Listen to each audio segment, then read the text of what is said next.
What's going on, everybody? Welcome back. It has been a minute. I apologize for that. But before I apologize too much, I want to take you guys back. The Airbnb is done, the costs are tallied, and we have weekends booked for weeks, months in advance.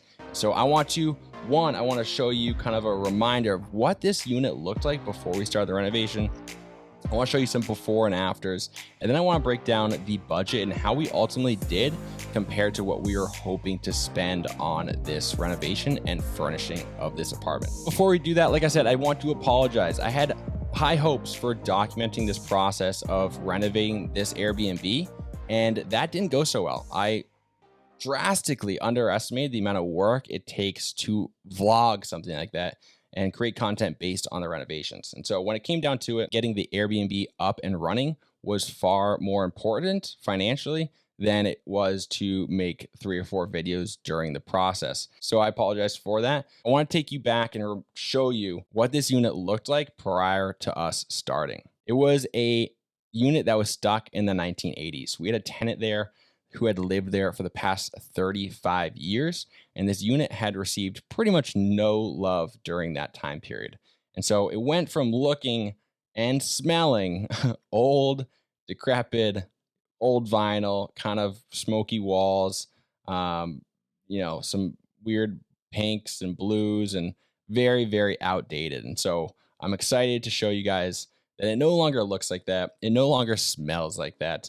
And it is now fresh, clean, modern, and nicely done. And so check out these afters.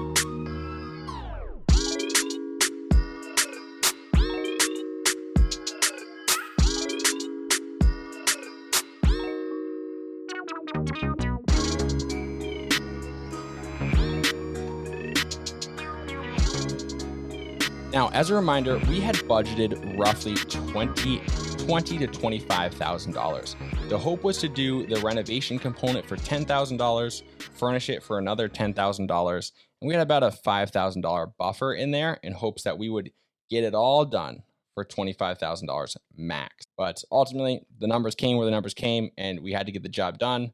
So some damage was done. It wasn't all pretty. It took a little bit longer than we thought.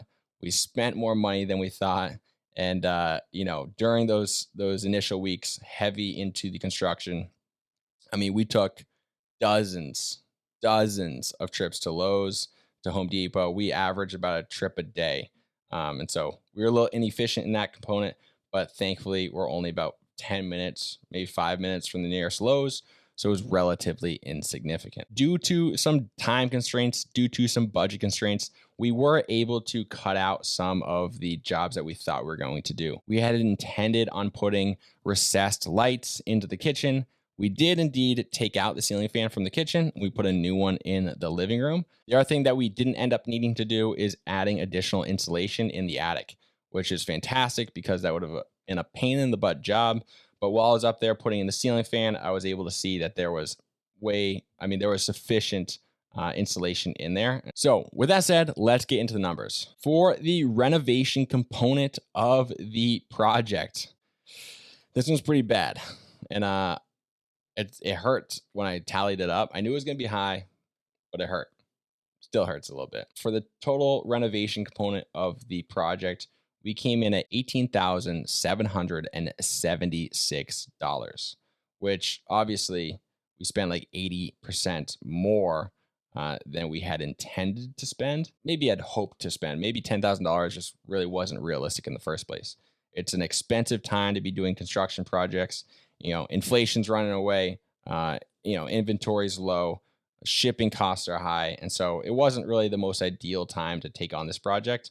And so we had to pay for that. We did, though, save as much as we could while using the military discount at Home Depot and Lowe's. which unfortunately, if you guys hadn't noticed, they no longer do military discounts on appliances, on lumber, or on electrical equipment. And so we did spend a significant amount of money in those areas, and we missed out on that 10% savings. But we did make up for it in buying dent and scratch deals. Like I said, we had, great dent and scratch deals on the dishwasher, the washing machine, and the dryer, which saved us probably about $2,000 total. Now, the furnishing component of the Airbnb, we actually did phenomenally well. We only spent $5,104. And this is really thanks to my wife's thrift shopping, and also thanks to having a good runway where we were able to kind of plan ahead. And so as we're, shopping for construction stuff, we see a deal on a TV. We bought the TV super early on. A 50-inch TV for $200 from Costco is a great deal. And so because we were not looking, hey, we need this now, we are going to buy this now, like we were for a lot of the construction material, we were able to kind of use that additional time and planning time to find deals and shop for deals. And so we really made up for our overspending on the renovation by coming in really under budget on the furnishing side. And so I think had we had more time and maybe planned a little bit better and had places to store the construction material, maybe we could have come in a little bit lower. But we were able to do Facebook Marketplace, IKEA, Costco, and really some of those cheaper value kind of places where you can get some good deals on some good furniture that is going to hold up. It looks good, it's sturdy, it's clean, and so far the guests have really liked it. Now, I don't want anybody to miss out on the significant expense that is vacancy. We were essentially in this project for 2 full months, just shy of 2 months. And had we continued renting that unit to our previous tenant, that would have been $1,550 for those 2 months. And so that's a $3,000 expense that you need to add on to the project because it is the opportunity cost of just continuing to do what we were doing. So between the renovation costs, the furnishing costs, and the vacancy costs, we came in at a total of $26,980. Yes, that is high, but I think at the end of the day, it's about $26 a square foot to furnish, to rehab, and to make this whole project happen. Had we been paying contractors to do it, we probably would have been close to like $50,000, maybe even more, considering how busy those guys are right now and how they can really charge whatever they want.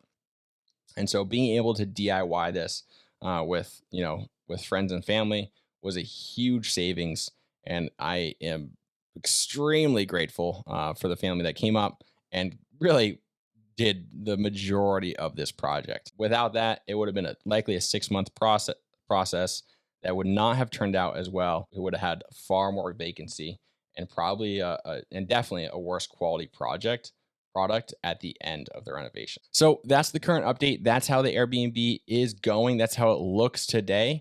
And so I'm excited that I finally got to show you guys. I'm excited to keep you guys updated on how it goes, what kind of revenue it brings in, and any lessons I learn with running the Airbnb. And so I hope you guys stick around. Hopefully you're starting to think about how you can leverage your VA loan to not only house hack with a long-term rental, but house hack with a short-term rental where you're not only living for free, but you're getting paid to live and own that property. And so I really hope you guys enjoy this. Hopefully it opens your eyes a little bit, gives you some ideas. If you have any questions, let me know in the comments and I'll do my best to answer them. With all that said, I'm out. See you guys later. This is the second time I recorded this. I recorded the original one. It was probably a little bit better, and I forgot to hit the audio recording. And so that's what I get for taking a month plus off of creating content. Rookie mistakes. All right, guys. See you later.